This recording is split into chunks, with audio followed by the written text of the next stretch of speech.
ടാൻസാനിയയിലെ ദാറുസലാമിലുള്ള domestic airport. പുറപ്പെടാൻ ഒരുങ്ങിയിരിക്കുന്ന ഒരു Cessna വിമാനത്തിനുള്ളിലിരുന്ന് പുറത്തെ കാഴ്ചകൾ ചിത്രീകരിക്കുകയാണ്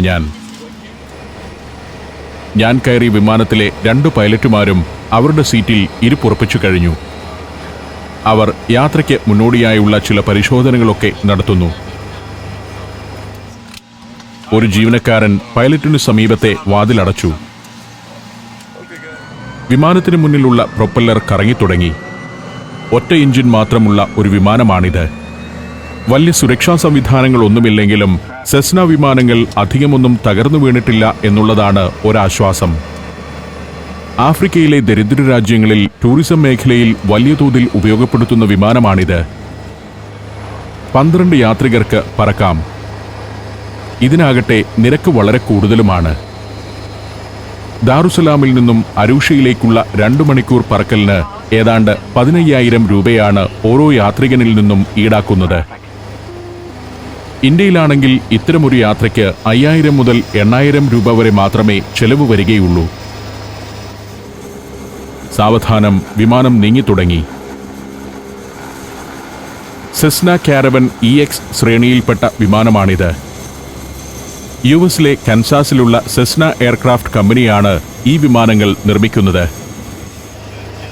ഇത്തരത്തിലുള്ള മറ്റ് സിംഗിൾ എഞ്ചിൻ വിമാനങ്ങളെ അപേക്ഷിച്ച് വില കുറവാണെന്നതാണ് സെസ്നയുടെ പ്രത്യേകത. അകത്തേക്ക് കാറ്റുകയറാൻ വാതിൽ തുറന്നു പിടിച്ചുകൊണ്ടാണ് പൈലറ്റ് വിമാനം ഓടിക്കുന്നത്. ഒരു കാർ ഓടിക്കുന്ന ലാഘവത്തോടെയാണ് പൈലറ്റുമാർ യാർഡിലൂടെ വിമാനം നീക്കുന്നതെന്ന് എനിക്ക് മനസ്സിലായി. 2 ദിവസം ഇതിൽ യാത്ര ചെയ്താൽ എനിക്കും ഈ വിമാനം പറത്താനാവുമെന്ന് തോന്നിപ്പോകുന്നു. ടേക്ക് ഓഫ് ചെയ്യാനുള്ള റൺവേ ദാറുസലാം ഇന്റർനാഷണൽ എയർപോർട്ടിൻ്റേതാണ്. അല്പം മുമ്പ് ഞാൻ ഇവിടേക്ക് വന്ന എത്യോപ്യൻ എയർലൈൻസിന്റെ വിമാനം വന്നിറങ്ങിയതും ഇവിടെ തന്നെയായിരുന്നു.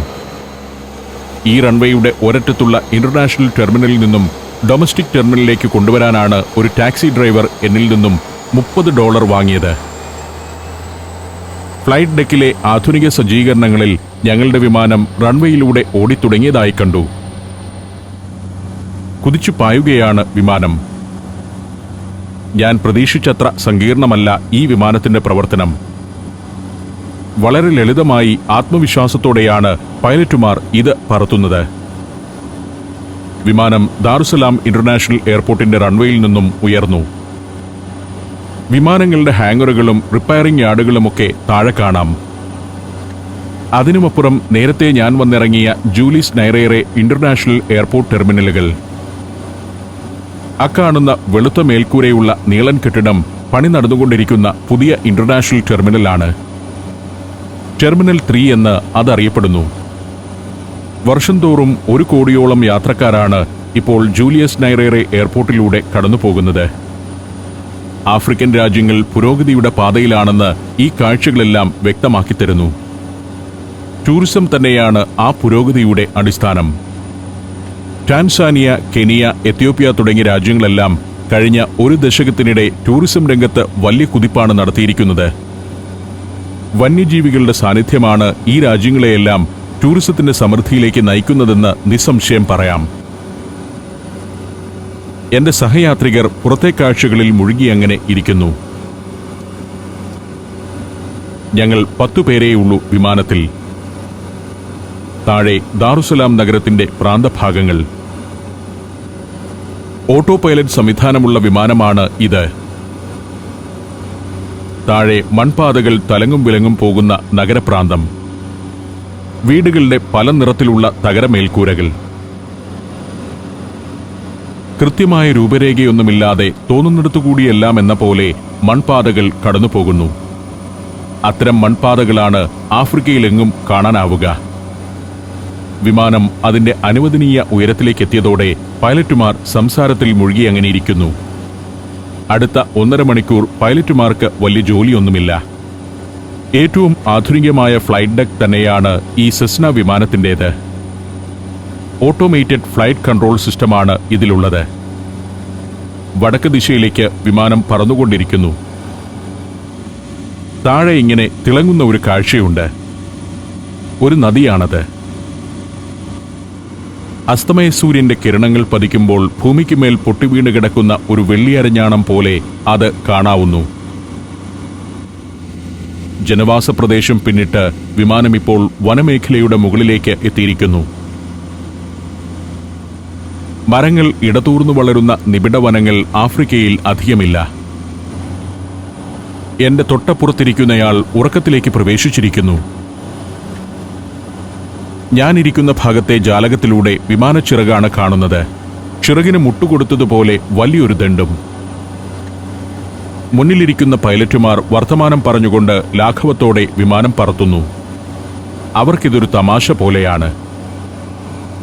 നേരമിപ്പോൾ 5:30 പുറത്ത് നല്ല തണുപ്പായിരിക്കും. ടാൻസാനിയയുടെ വടക്കുഭാഗത്തേക്കാണ് വിമാനം നീങ്ങുന്നത്. താഴെ മൈതാനക്കാടുകൾ, വരണ്ട ഭൂമി, അതിലൂടെ നീണ്ടുപോകുന്ന ചെമ്മൺ പാതകൾ. ആ പാതകളുടെ ഓരത്ത് ചെറിയ ഗ്രാമങ്ങളും കാണാം. ടാർ ചെയ്ത റോഡുകൾ ഇത്തരം രാജ്യങ്ങളിൽ അപൂർവമാണ്. വളരെ താഴ്ന്ന ജീവിതാവസ്ഥകളുള്ള രാജ്യങ്ങളായാണ് കെനിയയും ടാൻസാനിയയും എത്യോപ്യയുമെല്ലാം വിലയിരുത്തപ്പെടുന്നത്. എന്നാൽ ഇതിനേക്കാൾ ശോച്യാവസ്ഥയിലുള്ള നിരവധി രാജ്യങ്ങൾ ആഫ്രിക്കയിലുണ്ട്. ടാൻസാനിയ, കെനിയ തുടങ്ങിയ രാജ്യങ്ങൾ താരതമ്യേന വികാസം പ്രാപിച്ചവയും ഭരണസ്ഥിരതയുള്ളവയുമാണ്. പൈലറ്റുമാരുടെ പ്രവർത്തനങ്ങളും ഫ്ലൈറ്റ് ഡെക്കിലെ സംവിധാനങ്ങളും കണ്ടുകൊണ്ട് ഞാനിരുന്നു. അങ്ങകലെ മലകൾ കാണാം. ചില അഗ്നിപർവ്വതങ്ങളുടെ ശേഷിപ്പുകളും മറ്റുമാണവ. എന്റെ സഹയാത്രികൻ ഉണർന്നിരിക്കുന്നു. വിശാലമായ വനമേഖലയാണ് ഇപ്പോൾ താഴെയുള്ള കാഴ്ച.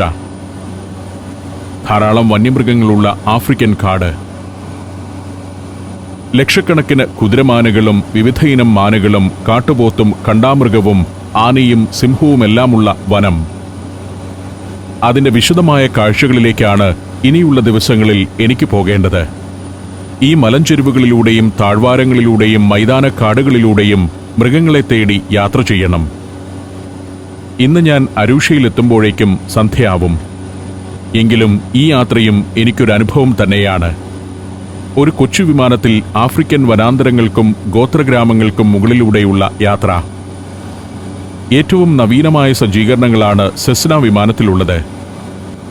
സെസ്നയുടെ കാരവൻ ശ്രേണിയിലുള്ള വിമാനങ്ങൾ 1984 ആദ്യമായി പുറത്തിറങ്ങിയതെങ്കിലും കാലാനുസൃതമായ ആധുനിക സജ്ജീകരണങ്ങൾ പിന്നീടുള്ള ഓരോ വർഷവും കൂട്ടിച്ചേർത്തുകൊണ്ടിരുന്നു.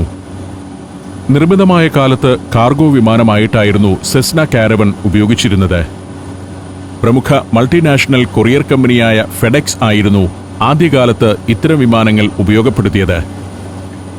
ഈ സുഹൃത്ത് കൂടുതൽ നേരവും ഉറക്കത്തിൽ തന്നെയാണ്. ഇടയ്ക്കൊന്ന് എണീക്കും, താഴേക്കൊന്ന് നോക്കും, വീണ്ടും ഉറക്കം തുടരും. താഴെ ചില ചതുപ്പുകൾ കാണാം. ധാരാളം ജലാശയങ്ങളുള്ള മേഖല കൂടിയാണ് ടാൻസാനിയയുടെ അരൂഷ ഉൾപ്പെടുന്ന ഭാഗം. അതൊക്കെ കാണാൻ അടുത്ത ദിവസം പോകണമെന്നാണ് എന്റെ തീരുമാനം.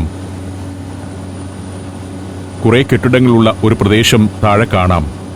അതാണ് അരൂഷയെന്ന് പൈലറ്റ് പിന്നിലേക്ക് തിരിഞ്ഞ് വിളിച്ചു പറഞ്ഞു തന്നു. വലിയൊരു പർവ്വതത്തിനു ചൂട്ടിലാണ് അരൂഷ പട്ടണം. അങ്ങകലെ കാണുന്നത് മൗണ്ട് മേരുവാണ്. ആഫ്രിക്കയിലെ തന്നെ 5ാമത്തെ ഏറ്റവും ഉയരമുള്ള പർവ്വതം. കിളിമഞ്ചാരോയാണ് ഉയരത്തിൽ ആഫ്രിക്കയിൽ 1ാം സ്ഥാനത്തുള്ള പർവ്വതം. മേരു പർവ്വതത്തിന്റെ നിഴൽ പറ്റിയെന്നോണം സ്ഥിതി ചെയ്യുകയാണ് അരൂഷ പട്ടണം.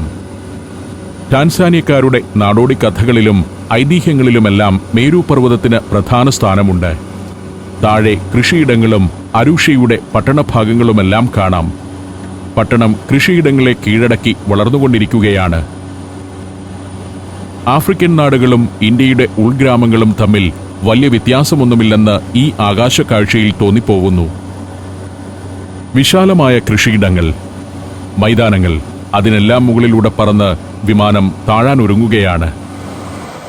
നേരെ മുന്നിൽ ഒരു എയർ സ്ട്രിപ്പ് കാണാം. അരൂഷയുടെ എയർ സ്ട്രിപ്പ്. അതിലേക്ക് വിമാനം ലാൻഡ് ചെയ്യുന്ന കാഴ്ചയാണ് ഇക്കാണുന്നത്. വളരെ ഭംഗിയായി, ഒട്ടും ആശങ്കയ്ക്ക് ഇട നൽകാതെ വിമാനം ഭൂമിയെ തൊട്ടിരിക്കുന്നു. തീർത്തും ലളിതമായൊരു പ്രക്രിയയാണ് ഈ വിമാന ലാൻഡിംഗ്. എനിക്ക് ആശ്വാസമായി. അതോടൊപ്പം സെസ്ന കാരവനോട് ആദരവും തോന്നുന്നു. ബോയിങ്ങിന്റെയും എയർബസിന്റെയും ഏറ്റവും പുതിയ വിമാനത്തിൽ സഞ്ചരിച്ചിട്ട് ഈ സെസ്ന കാരവനിലേക്ക് കയറുമ്പോൾ തെല്ലൊരു പരിഹാസവും ഭയവും ഉണ്ടായിരുന്നു ഉള്ളിൽ. പക്ഷേ സുഖകരമായൊരു യാത്ര തന്നെയായിരുന്നു ഇത്. 10 പേരെ 2 മണിക്കൂർ കൊണ്ട് വിമാനം ദാറുസലാമിൽ നിന്നും അരൂഷയിൽ സുരക്ഷിതമായി എത്തിച്ചിരിക്കുന്നു. ടൂറിസത്തിനു വേണ്ടി മാത്രമാണ് അരൂഷയിലെ ഈ എയർപോർട്ട് പ്രവർത്തിക്കുന്നതെന്ന് മനസ്സിലാക്കണം.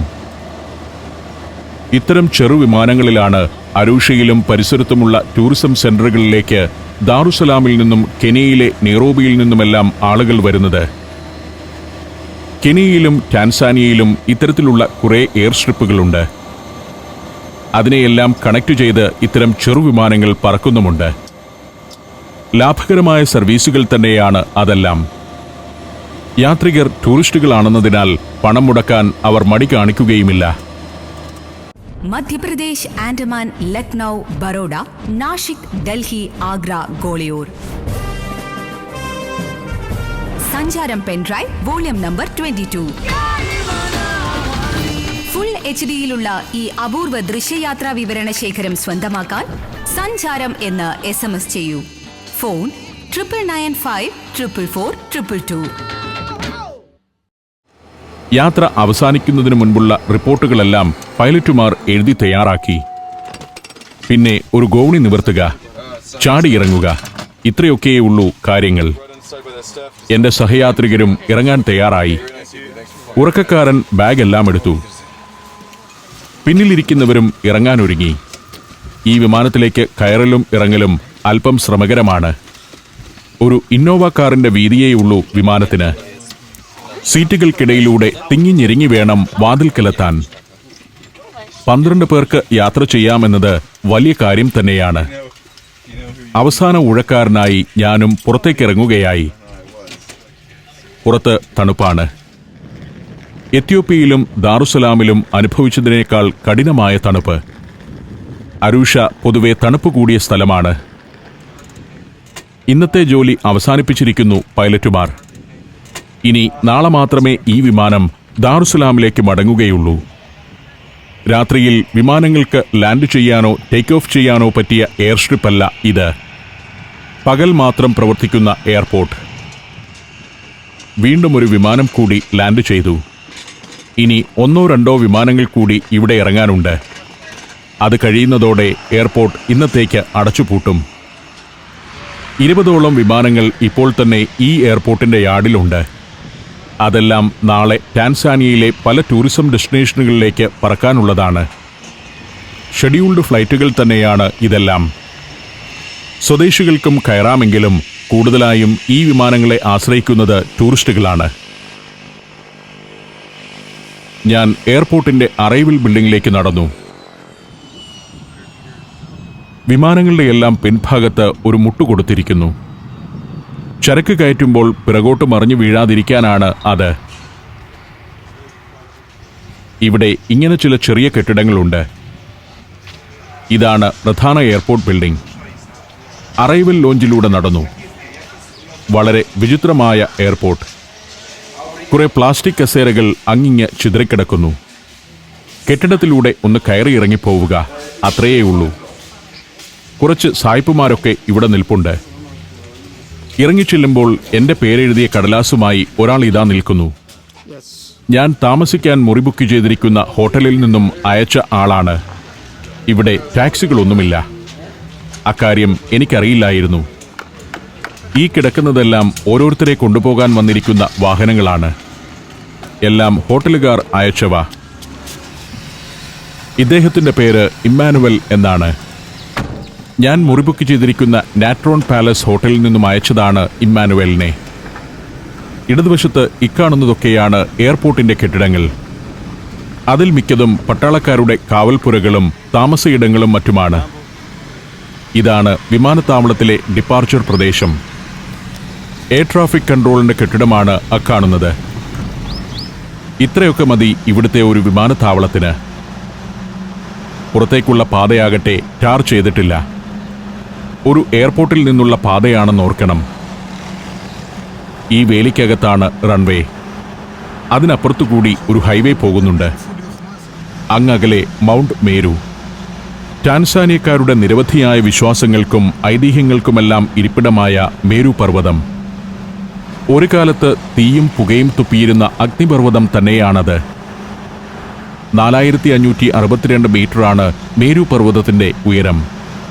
അരൂഷ നാഷണൽ പാർക്കിന്റെ മധ്യത്തിലാണ് അത് നിലകൊള്ളുന്നത്. 20-ാം നൂറ്റാണ്ടിന്റെ ആദ്യ ദശകം വരെയും ഇടയ്ക്കിടെ സ്ഫോടനം നടന്നിരുന്നു മേരു പർവ്വതത്തിൽ. 1910-ലാണ് അവസാനമായി അതിൽ നിന്നും ലാവാപ്രവാഹമുണ്ടായത്. ബൈബിൾ പഴയ നിയമത്തിൽ പ്രതിപാദിക്കുന്ന നോഹയുടെ പെട്ടകം മഹാപ്രളയത്തിനു ശേഷം ഉറച്ചത് മേരു പർവ്വതത്തിലാണെന്ന് ഒരു വിശ്വാസമുണ്ട്. എയർപോർട്ടിൽ നിന്നും അരൂഷ പട്ടണത്തിലേക്ക് 10 കിലോമീറ്ററേ ഉള്ളൂ ദൂരം. പാതയുടെ ഇരുവശത്തും കാണുന്നത് എസ്റ്റേറ്റുകളാണ്. കാപ്പിത്തോട്ടങ്ങളാണ് മിക്കതും. ആഫ്രിക്കയിൽ കാപ്പിക്കൃഷി ആദ്യം പ്രചരിച്ച നാടുകളിലൊന്നാണ് ടാൻസാനിയ. 16-ാം നൂറ്റാണ്ടിൽ തന്നെ ഇവിടെ വസിച്ചിരുന്ന ഗോത്രവർഗങ്ങൾ കാപ്പി ഔഷധമായും ലഹരി വസ്തുവായും ഉപയോഗിച്ചിരുന്നു. പിന്നീട് 19-ാം നൂറ്റാണ്ടിൽ ജർമ്മൻകാരും 20-ാം നൂറ്റാണ്ടിൽ ബ്രിട്ടീഷുകാരുമാണ് ഇവിടെ കോഫി എസ്റ്റേറ്റുകൾ സ്ഥാപിച്ചത്. കാപ്പി കൃഷിക്ക് ഏറ്റവും അനുയോജ്യമായ മണ്ണും കാലാവസ്ഥയുമാണിവിടെ. ഒരു ഉൾനാടൻ പട്ടണത്തിന്റെ കാഴ്ചകൾ തന്നെയാണ് ഇവിടെയെല്ലാം കാണുന്നത്. പാതയോരത്ത് കൂട്ടിയിട്ട വൈക്കോൽ, തകരം മേഞ്ഞ ചെറിയ കെട്ടിടങ്ങൾ. മാനുവൽ ആളൊരു പാവത്താനാണ്. വളരെ താളാത്മകമായി ഹോട്ടൽ ലക്ഷ്യമാക്കി കാർ ഓടിക്കുകയാണ് അയാൾ. അരൂഷയിലെ കൾച്ചറൽ സെന്ററാണ് അക്കാണുന്നത്. നൃത്തപരിപാടികളും ആഫ്രിക്കൻ കലാരൂപങ്ങളുമെല്ലാം അവതരിപ്പിക്കപ്പെടുന്ന ഒരു മന്ദിരം. കാർ അരൂഷ പട്ടണത്തിലേക്ക് എത്തിയിരിക്കുന്നു. ടാൻസാനിയയിലെ തന്നെ ഏറ്റവും വലിയ 4ാമത്തെ പട്ടണമാണ് അരൂഷ. 4.25 ലക്ഷം ജനം വസിക്കുന്ന പട്ടണം. മേരു പർവ്വതത്തിന്റെ താഴ്വാരത്ത് അതങ്ങനെ പരന്നു കിടക്കുകയാണ്. സുഖകരമായ കാലാവസ്ഥയുള്ള നല്ലൊരു പ്രദേശം. ഇവിടെ നിന്നുമാണ് പല ടൂറുകളും ഗെയിം ഡ്രൈവുകളും പ്രശസ്തമായ വന്യജീവി സങ്കേതങ്ങളിലേക്ക് പുറപ്പെടുന്നത്. ഗൊറൻഗൊറോ, മന്യാറ തുടങ്ങിയ ടൂറിസ്റ്റ് കേന്ദ്രങ്ങളിലേക്കും പർവ്വതങ്ങളിലേക്കും സെറൻഗെറ്റി ഉൾപ്പെടെയുള്ള വന്യമൃഗ സങ്കേതങ്ങളിലേക്കും പോകുന്നതിന്റെ ബേസ് ക്യാമ്പാണ് അരൂഷ. സക്കറിയ തന്റെ ആഫ്രിക്കൻ യാത്രയിൽ അരൂഷയിലൂടെയും ഇവിടെ നിന്ന് മോഷിയിലേക്കും ഗൊറൻഗൊറോയിലേക്കുമെല്ലാം പോയ കഥകൾ വിവരിച്ചത് ഞാൻ വായിച്ചിട്ടുണ്ട്. എസ് കെ പൊറ്റക്കാട്ടും മുൻപ് ഇതുവഴിയെല്ലാം സഞ്ചരിച്ചിട്ടുള്ളതാണ്. 1830കളിലാണ് അരൂഷ പട്ടണം രൂപപ്പെട്ടു തുടങ്ങിയതെന്നാണ് ചരിത്രം. കിളിമഞ്ചാരോയുടെ തെക്കുഭാഗത്തു നിന്നുമെത്തിയ അരൂഷ മാസായ ഗോത്രക്കാരായിരുന്നു ഇവിടെ താമസമുറപ്പിച്ച ആദ്യ ജനത.